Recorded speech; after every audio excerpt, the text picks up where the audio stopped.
7절부터 14절까지 말씀입니다.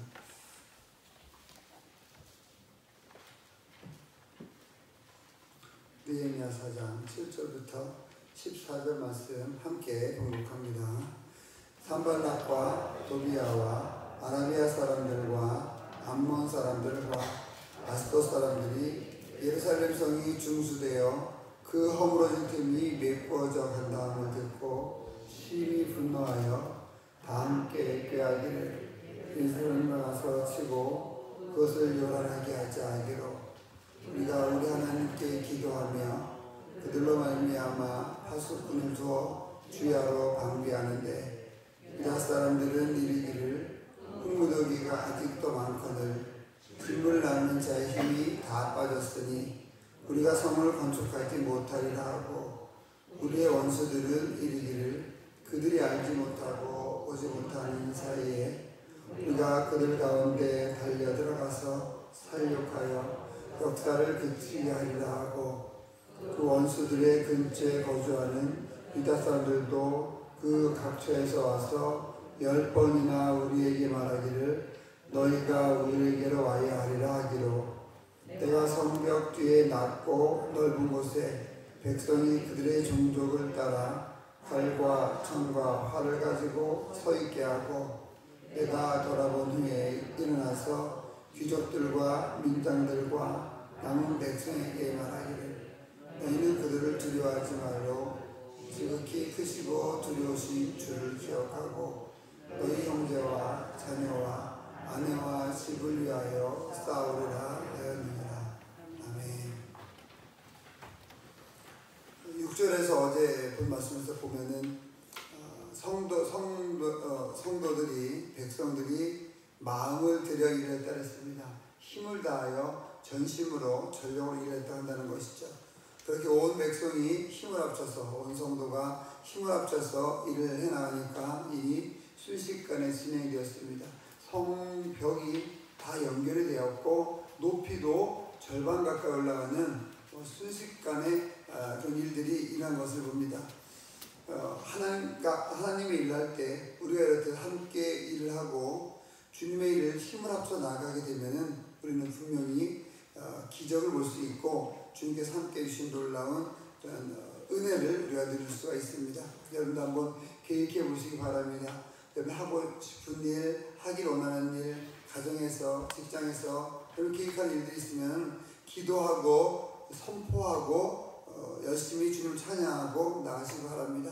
함께 가족이 힘을 합치고 또 함께 공동체가 힘을 합치고 교회가 힘을 합치면은 못할 일이 없다 한다는 것을 여기서 볼 수가 있습니다. 7절에 보면 산발락과 도비야와 아라비아 사람들과 암몬 사람들과 아스돗 사람들이 예루살렘 성이 중수되어 그 허물어진 틈이 메꾸어져 간다함을 듣고 심히 분노하여 다 함께 꾀기를 예루살렘으로 가서 치고 그것을 요란하게 하자 하기로 성벽이 연결 다 되어지고 높이가 절반까지 올라가게 됐습니다. 그러니까 대적이 공격하기 시작했습니다. 예루살렘 성이 건축이 되어서 또 벽이 완전히 제들의 모습을 갖춰갖고 그 허물어진 틈이 메꿔진다는 소식을 이 대적들이 듣게 된 거죠. 여기 나오게 되면 산발락, 도비야 이들뿐만 아니라 아라비아, 암몬, 아스돗 사람들까지 심히 분노했다 이렇게 얘기합니다. 이들은 다 예루살렘 치고 공격해서 그것을 요란하게 하자, 흩어버리자, 성벽을 못 쌓게 하자, 성전을 못 쌓게 하자 이렇게 그들은 작당을 하고 모의를 하고 공격하려고 했던 것이죠. 유대의 원수들은 예루살렘에 갑자기 쳐들어가서 사람을 죽이고 성벽을 재건하지 못할 것이라고 또한 계속해서 회유하고 이야기하고 합니다. 유다 백성이 이때 다시 하나님께 기도하면서 파수꾼을 주어서 방비했던 것을 7절에서 9절 또 11절에서 볼 수 있습니다. 유다 백성들은 아주 다급하고 위급한 상황이었습니다. 하나님의 일을 하는데 성벽을 재건하고 성전이 올바로 갖춰주게 하기 위해서 즉 예배하고 제사하고 하나님 찬양하는 일을 다시 회복하기 위해서 정말 하나님의 일이라 생각하고 열심히 시작했는데 모든 일이 하나님의 일이라고 늘 말씀드리지만은 하나님의 일이라고 탄탄되어 있는 것은 아니라고 늘 말씀드렸습니다. 이들도 마찬가지였죠. 이렇게 하나님의 일을 하면 박수 쳐주고 와서 밥도 좀 사주고 와서 기도도 해주고 와서 커피도 사주고 뭐 이래야 되지 않겠습니까? 근데 대적들은 그것을 원하지 않는다 한다는 거죠. 우리가 영적으로 회복되는 것을 반대하는 무리가 있습니다. 여기에서 성교회 건축되는 것을 반대하는 것은 뭐 산발라, 도비아, 아람이아, 암몬, 아스돗 사람 이런 사람들이었지만 예수가 영적으로 묵상한다면 우리가 예배 회복하는 일을 하고자 하면 예배를 다시 하려고 하고 기도를 다시 하려고 하고 하나님의 일을 다시 하려고 하면 분명히 우리가 모르는 그런 외부의 적들을 공격한다 한다는 것이죠. 그래서 기도를 못하게 하고 예배를 못하게 하고 이 코로나19도 그런 것 아니겠습니까? 사회적 거리가 결국엔 영적인 거리로 지금 멀어지고 있고 새로 나왔던 그런 성도들은 목교회에 오지 못하게 하고 온라인 예배라고 하니까 그게 뭐 참된 신앙생활 되겠습니까? 신앙이 아주 좋은 사람도 온라인 하는 게 그렇게 쉽지 않은데 그냥 저희 교회도 새로 나오신 분들은 이제 한 분, 두 분 신앙이 좀 멀어지는 것 같아요. 이런 것들이 제대로 신앙생활 해보려고 하면 제대로 하나님 일을 해보려고 하면 뭔가 외부에서 자꾸 공격이 당한다는 것이죠. 이렇게 공격을 받고 다급할 때일수록 우리가 해야 할 일은 기도라고 한다는 것입니다. 우리 성전 건축도 그렇고 여러분의 각자의 삶도 마찬가지죠. 이루어지길 원하는 거, 하길 원하는 거, 계획되어 있는 거 그런 모든 것을 이루고자 할 때 가장 먼저가 기도라고 한다는 것이 기도를 시작하고 그 다음에 공격이 중간에 들어올 텐데 좌절시키고 절망시키는 포기하게 만드는 그런 공격들이 들어오게 될 텐데 그건 역시 기도로 이겨내야 된다 한다는 것입니다. 이 기도의 포본이 얘들이 성경에 굉장히 많지만 하나 예를 들면 바로 아론과 훌이었습니다. 이집트에서 이스라엘 백성이 탈출하고 전쟁을 하게 되죠. 전쟁을 하게 되는데 모세가 손을 들면은 이스라엘 백성이 이기고 모세가 손을 내리면 이스라엘 백성이 지는 일이 발생했습니다. 그런데 모세가 뭐 인간이니까 어떻게 해서 하루 종일 손을 들고 있겠습니까? 그 옆에서 아론과 훌이 하나는 오른손, 하나는 왼손을 받쳤죠. 받쳐서 어깨에 받치고 몸으로 받쳐서 모세의 손에 내려오지 않도록 그렇게 모세를 도왔던 겁니다. 그러니까는 이스라엘이 승리할 수 있었던 거죠. 이 모세 행동은 뭡니까? 아론과 훌 행동 무엇이 했습니까? 기도하는 거죠. 기도하면 이기고 기도하면 승리하고 기도하지 않으면 지는 겁니다. 패배하는 거죠. 그럼 교회가 어떻게 기도해야만 하겠습니까? 성도님들이 어떻게 해야만 하겠습니까? 성도님들은 자녀들을 위해서 기도해야 되겠죠. 끊임없이 자기의 가족들을 위해서, 자녀들을 위해서, 또 배우자를 위해서, 부모를 위해서 계속해서 기도해야만 하는 겁니다. 기도하면 승리하고 기도하지 않으면 지는 거죠. 기도하면 마음이 편안해지는 것이고 기도하면 기도하지 않으면 자녀들이, 가족들이 좌절하고 절망하고 외부의 힘이 하나님보다 더 크게 보여서 그냥 하나님을 떠날 수밖에 없는 거죠. 그럼 기도해야만 합니다. 교회는 어떻게 기도해야 되겠습니까? 교회는 나라를 위해서 기도해야 되겠죠. 나라가 올바로 서기를, 민족이 올바로 서기를, 많은 백성들이 올바로 서기를 기도해야 될 겁니다. 그런데 기도하는 것 혼자 하는 것이 아니라고 한다는 거죠. 모세가 기도할 때 아론과 훌이 도왔듯이 남편이 기도할 때 아내가 돕고 또 자녀들이 돕고 또 아내가 기도할 때 남편이 돕고 자녀가 도와야 되겠죠. 또 자녀들이 기도할 때 부모가 도울 수 있어야만 하겠죠. 그렇게 도와서 팔이 내려오지 아니하도록 지치지 아니하도록 그래서 새벽 2주째 들어가고 있는데 많이 피곤하고 힘드실 거 아니에요. 그죠? 그래도 서로 기도할 때 격려해 주면은 좋겠죠. 그래도 시작했는데 끝까지 우리 갑시다. 이렇게 서로 가족끼리 또한 서로 성도들끼리 권면하고 이것이 바로 모세의 기도를 돕는 아론과 훌의 그런 모습인 거죠. 서로 격려하고 서로 연합하고 서로 힘을 줘서 어떤 일이든지 어떤 상태든지 기도로 이겨나갈 수 있는 그런 모습들이 여기서 모세, 아론, 훌에 찾아오는 것처럼 여기서 우리 느헤미야에서 찾아볼 수 있는 것입니다. 여러분 다급할수록 기도할 수 있는 삶을 살길 바랍니다. 우리 모두 교회도 역시 다급하고 힘들수록 일이 많을수록 일이 어려울수록 항상 기도하고 나갈 수 있는 그런 귀한 길을 갈 수 있게 되기를 주님의 이름으로 축원을 드립니다. 그런데 중요한 것은 기도했다고 끝난 것이 아니라고 한다는 것이죠. 기도하고 그 다음에 느헤미야는 파수꾼 경비병을 두어서 밤낮으로 공사를 지키게 했던 것을 볼 수 있습니다. 여러분 기도 다 했다고 안일하게 끝나서 안 된다고 한다는 거죠. 기도하고 경비병도 세워야 되는 거예요.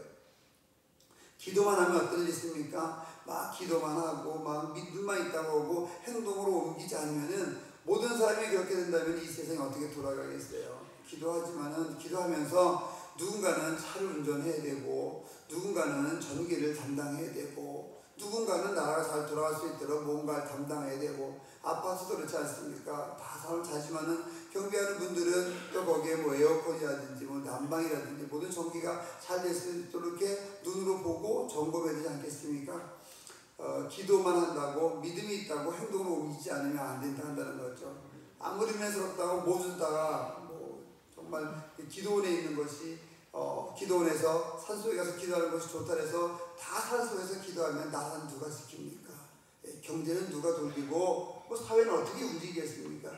기도도 하고 믿음도 같습니다. 그리고 동시에 그것도 행동으로 옮길 수 있는. 그래서 우리가 직장은 우리가 일하는 곳은 선교지다 이렇게 얘기하는 겁니다.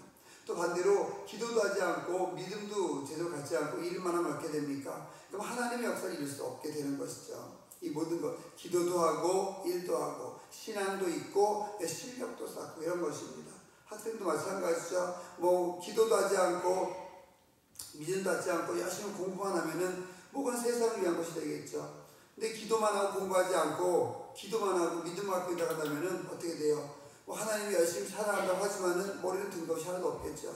기도와 믿음 그리고 일하는 것, 여기는 경비병 세우는 거죠. 일하는 것, 그래서 생각하는 모든 것들이 균형을 이루어서 나갈 수 있어야만 하겠습니다. 대적에 우리를 공격하는 그런 사탄의 계획에 맞는 최고의 방책은 우리가 생각으로 어떤 머리로 계책을 찾아내는 것이 아니라 하나님께 도우심을 구하고 기도하는 것입니다. 이것이 가장 우선적이고 가장 확실한 우리의 공격자들을 대적자들을 물리치는 그런 방법이 되겠죠. 기도는 하나님의 능력을 공급받는 통로라고 한다는 것을 꼭 기억하시고 급하고 어려울 때일수록 두려움이 있을 수 있도록 더욱더 기도하며 나갈 수 있는 여러분들 되시기를 주님의 이름으로 축원드립니다.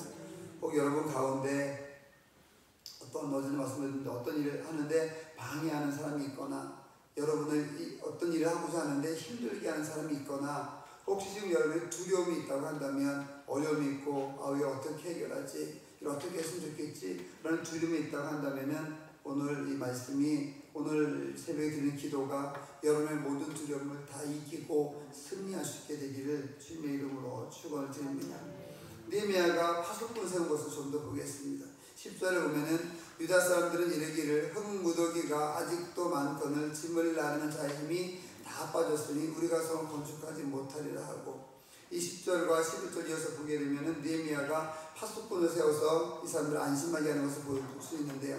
우리가 외부의 공격은 쉽게 이길 수 있습니다. 우리 새벽교회가 똘똘 뭉치면 뭐 외부에서 누가 뭐 얘기를 하든 뭐 우리 교회에 대해서 어떻게 이야기를 하든 공격을 하든 뭐 이겨라도 전혀 문제가 없습니다. 그런데 외부의 공격은 그렇게 어렵지 않게 우리가 똘똘 뭉치면 이길 수 있는데 더 이기기 어려운 것이 내부의 적이에요.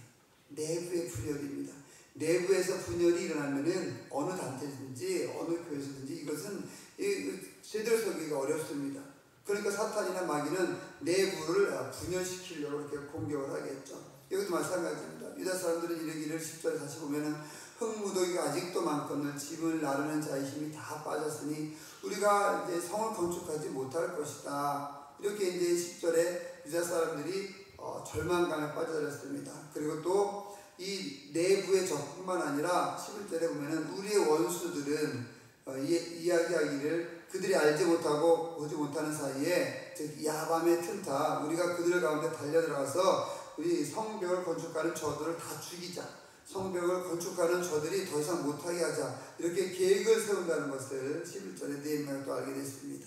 12절에 보면은 그 원수들의 근처 즉 성벽 재건을 막고 공격해서 죽이고자 모의하는 그런 사람들의 근처에 거주하는 유다 사람들도 이 사람들에게 와가지고 10번이나 회유했다 그랬습니다. 우리에게 와야 된다. 뭐 그렇게 하느냐 할 필요 없다. 우리에게 와라. 성벽 재건도 중요한 게 아니다. 우리에게 빨리 와라. 너 죽을지도 모른다. 이렇게 좋은 말로 회유한 겁니다. 여러분, 우리가 어떤 말을 듣냐 굉장히 중요합니다. 우리에게 강한 말을 해서 우리의 감정을 상하게 하고 우리 이성에 맞지 않는 그런 말을 해가지고 우리를 공격하는 경우도 있지만은, 우리의 이성에 맞는 말로, 우리의 감정에 맞는 말로 우리를 공격하는 그런 우리들도 굉장히 많다는 것을 여기서 기억할 수 있어 야겠습니다. 그래서 계속해서 회유하는 거죠. 이 이야기를 듣고 느헤미야가 13절에 내가 성벽 뒤에, 성벽 뒤쪽에 가서 낮고 넓은 곳에 백성이 그들의 종족을 따라 칼과 창과 활을 가지고 서 있게 하고, 즉 경비병을 세워서, 즉 파수꾼을 세워서 대비하게 한 거죠. 그리고 그들을 돌아본 후에 14절에 귀족들과 민장들에게 이야기합니다. 남은 백성들에게 이야기합니다. 너희는 그들을 두려워하지 말고 제게 크시고 두려우신 주를 기억하고 너희 형제와 자녀와 아내와 집을 위하여 싸우리라 하였느니라. 느헤미야가 파수꾼을 세워서 일을 계속합니다. 느헤미야에게 왜 이런 힘이 있었습니까? 하나님의 일이기 때문에. 느헤미야가 하는 일은 성벽을 재건하는 거였어요. 무너진 성벽을 다시 세우고 건축하고 재건하고 그곳에서 예배를 드리게 하는 것이, 하나님을 찬양하게 하는 것이 느헤미야의 목적이었어요. 그러니까 느헤미야는 실패할 수 없었어요. 느헤미야는 중단할 수 없었습니다. 느헤미야는 가는 길을 멈출 수가 없었던 것이죠. 우리도 마찬가지입니다. 여러분도 마찬가지입니다. 우리 각자도 마찬가지입니다. 하나님께서 주신 일이라는 확신이 있다고 하면은 그 걸음을 결코 멈춰서는 안 되는 거죠. 말씀 여러분 반복해야 되지 않습니까? 내가 하기 쉽고 하기 어렵고 내가 할 수 있고 할 수 없고는 아무 문제가 되지 않습니다. 내가 결정한 것이, 하나님께서 결정하게 해준 것이 하나님의 일이냐 하나님의 일이 아니냐, 이것이 중요한 것이지, 내가 할 수 있고 내가 할 수 없고 뭐 내가 할 수 있는 능력이 있고 능력이 없고, 이것은 아무 문제가 되지 않는다 한다는 것입니다. 우리가 가는 길이 하나님께서 인정하신, 하나님께서 원하는 길이면은 죽어도 가는 것이고 살아도 가는 것이죠. 그런데 내가 가는 길이 하나님이 원하지 않는 길을 한다면은 말씀드렸듯이 억만금을 줘도 포기해야 되는 거예요. 나에게 그 어떤 부귀와 영광을 준다고 해도 모든 것을 포기해야 되는 것이죠. 느헤미야는 성벽 재건, 즉 예배를 살리는 것, 예배를 회복시키는 것, 민족들이, 다른 사람들이, 내 가족이, 내 친구가, 내 아들이, 내 딸이, 내 자녀가, 내 부모가 예배를 할 수 있다고 한다면 모든 것을 다 버려도 괜찮다고 한다는 거예요. 직장도 상관없고 물질도 상관없고, 내가 내 가정과 내 자녀들과 내 가족들, 내 주변의 사람들이 하나님 섬기고 예배하게 되는 그날이 올 수만 있다고 한다면은 내가 뭐든지 다 하겠다 한다는 거예요. 이게 느헤미야의 비전이었고, 그 비전이 기도로 이루어졌고, 그 비전을 가지고 기도하면서 응답받고 선포했을 때 그 하나님을 향한 비전이 있으니까 모든 사람이 그를 따랐던 것이죠. 여러분도 이런 비전과 이런 기도로 나갈 수 있게 되기를 주님의 이름으로 축원을 드립니다. 기도만 하지 않고 노력도 했습니다. 기도만 하지 않고 수고도 했습니다. 기도도 하고 수고도 하고, 기도도 하고 또 직장에서 열심히 일도 하고, 기도도 하고, 사업에서도 최선을 다해서 일하고, 이렇게 양쪽 모든 것을 최선을 다해서 우리에게 주어진 것을 이루며 나아갈 때 하나님께서 우리를 통해서, 어떤 여러분을 통해서, 우리 교회를 통해서 분명히 기적을 베풀어 주시라 확신을 합니다. 오늘 이 새벽에 기도할 때 여러분에게서 두려움이 떠나고, 두려움이 왜 생깁니까? 하나님보다 두려움보다 크게 보니까 두려움이 생기는 것 아니겠습니까? 두려움보다 크신 하나님을 보게 되면 당연히 두려움이 없어지겠죠. 여러분, 두려움을 보지 마시고 하나님을 보시기 바랍니다.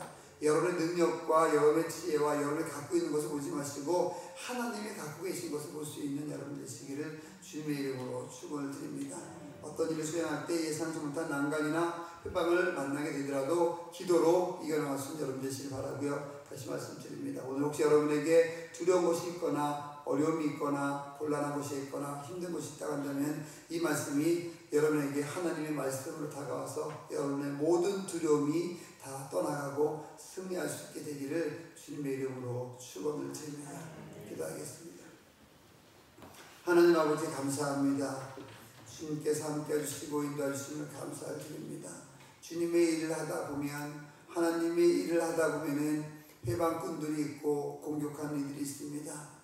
하지만 우리가 하나님의 일이라는 확신을 가지고 그 아버지 회방 꿈과 아버지 공격하는 자들의 그런 아버지 공격에 개의치 아니하고 기도하면서 오직 주님만 바라보며 나갈 수 있는 그런 길을 갈 수 있도록 주님이 함께 해주시고 인도하여 주시옵소서. 하나님, 이 시간 성도를 위해서 아버지 기도합니다. 두려움을 물리쳐 주시옵소서. 아버지 어려움을 물리쳐 주시옵소서. 일하고자 하는데 방해하는, 힘들게 하는 아버지 그런 사람들, 일하는데 하나님의 일을 하는데 또 어떤 계획을 이뤄 가고자 하는데 방해하는 그런 사람들 주님께서 치워주시옵소서. 주님께서 해결하여 주시옵소서. 그래서 주님을 향해 열심히 갈 수 있도록 우리 성도님들에게 함께 해주시고 두려움을 이기며 승리하며 갈 수 있도록 아버지 함께하여 주시옵소서. 예수님의 이름으로 기도드립니다. 아멘. 하늘에 계신 우리 아버지, 아버지의 이름을 거룩하게 하시며 아버지의 나라가 오게 하시며 아버지의 뜻 하늘에서와 같이 땅에서도 이루어지게 하소서. 오늘 우리에게 영원한 양식을 주시고 우리가 우리에게 잘못한 사람을 용서해 준 것 같이 우리 죄를 용서해 주시고 우리를 시험에 빠지지 않게 하시고 악에서 구하소서. 나라와 권능과